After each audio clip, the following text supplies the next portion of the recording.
Good morning, good morning. Majong buntag sa tanan. Ah, no, suro ta sa basak. No, tan-aw ta mo atong ikuan ba? Update update ko no. Yung tinanim natin na Longping 534. Tingnan natin guys kung ano na yung ano niya. Status. Bali ano siya ngayon 77 days. 77 days siya ngayon guys na pag-transplant 77 days. Yun na yun guys yun na yun. Medyo lugdang na medyo pula-pula na gamay guys. Kasi kung nakalagay kasi doon si 113 days raman siya, harvest time na. Yan, sige, lusong tayo.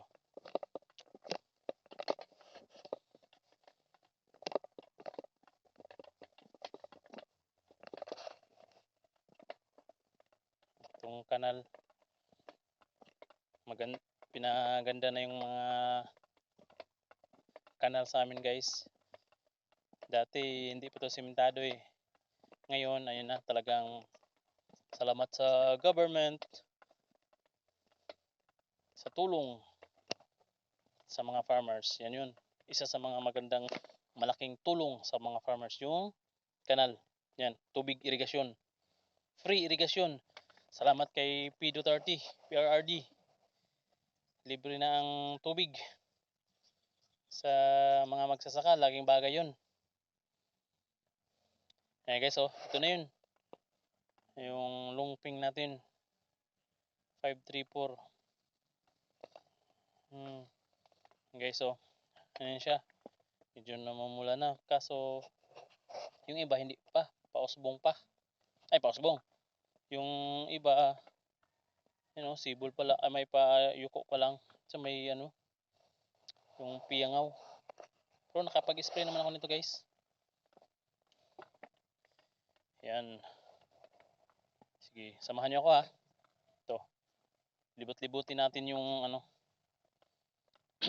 itong pinagtamnan ko. Itong banda na to guys is tinatawag sa amin libaong.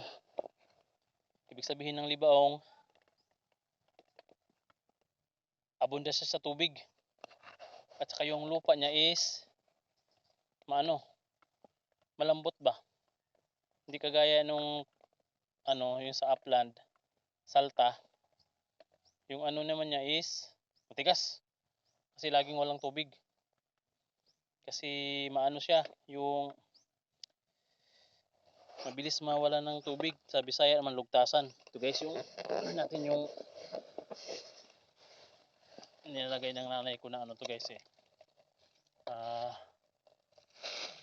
pangtaboy din ng masamang espiritu. Isa sa pantaboy ng masamang espiritu to guys. Natin, balik natin.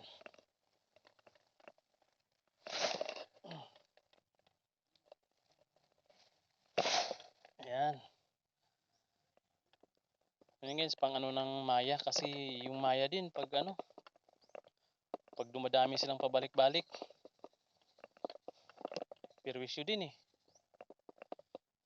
Ayan guys yun yung update natin. Yung itong pilapil ko, kakaano ko lang to kakahagbas. Bilis lang din siya.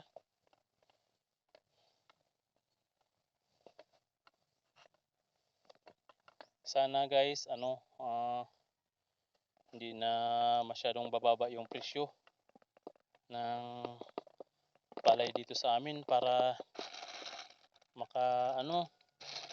makabawi yung mga magsasaka ba. Kasi kung bababa yung presyo, lugi. Walang income. wala ganong income kasi kumbaga tabla-tabla lang.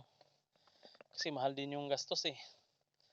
Mula patanim, abono, lahat guys. Pag nagpa-farm ka talagang magastos na rin. Yan.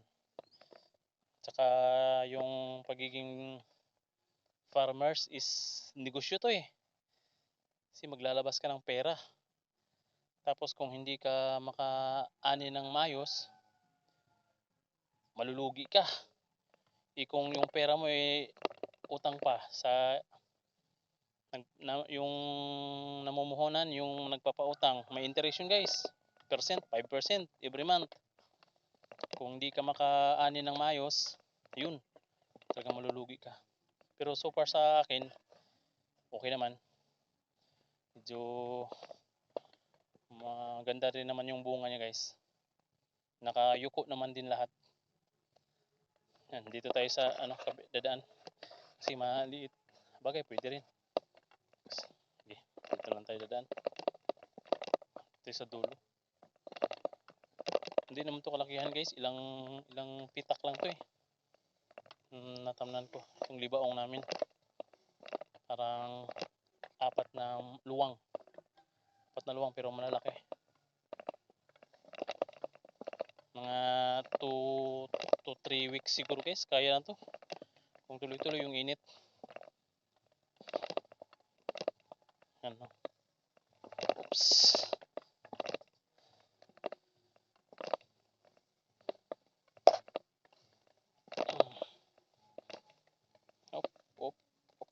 Ikot lang. Timing konti lang.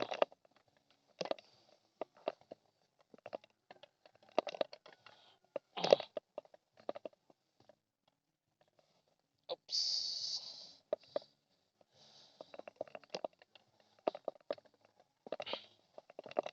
Pwede na to din na patubigan guys eh. Para tuyo na yung wala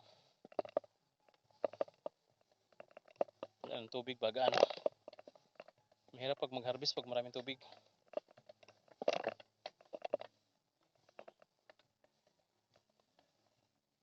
Na guys, super so good naman. Makikita mo rin yung ohay guys. Itong luwang nito maganda to eh.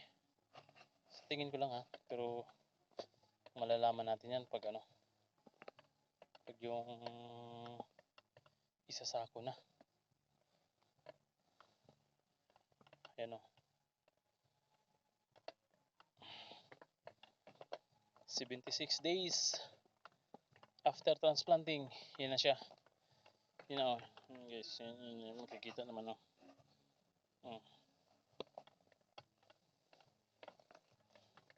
Satisfied naman ako sa tubo guys. Ang gamit ko dito is combination ng granules, fertilization ko granules at saka may foliar din ako. Kaya yan medyo okay naman. Ito ganito, gusto ko yung nito. Yung income niya, yung outcome niya.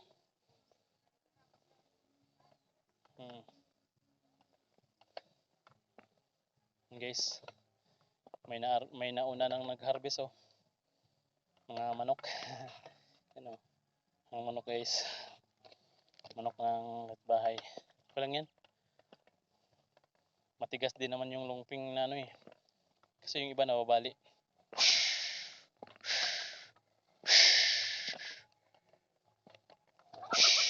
Ayan guys. Nagliparan. Takot. Ayun na. Ayan guys. Okay, ganun talaga ang farming. Sabi nga nila, basta gawin mo lang yung nararapat. Nasa Diyos din ang awa. Diyos talaga ang guys, ang natin sandalan. Pagiging farmers. Basta gawin mo lang yung nararapat, bigay mo yung nutrients na kailangan, yung mga nalalaman mong kaalaman, i-apply mo, yun. sabay ng mga tanong-tanong sa mga ka-farmers, ng mga talagang datihan na.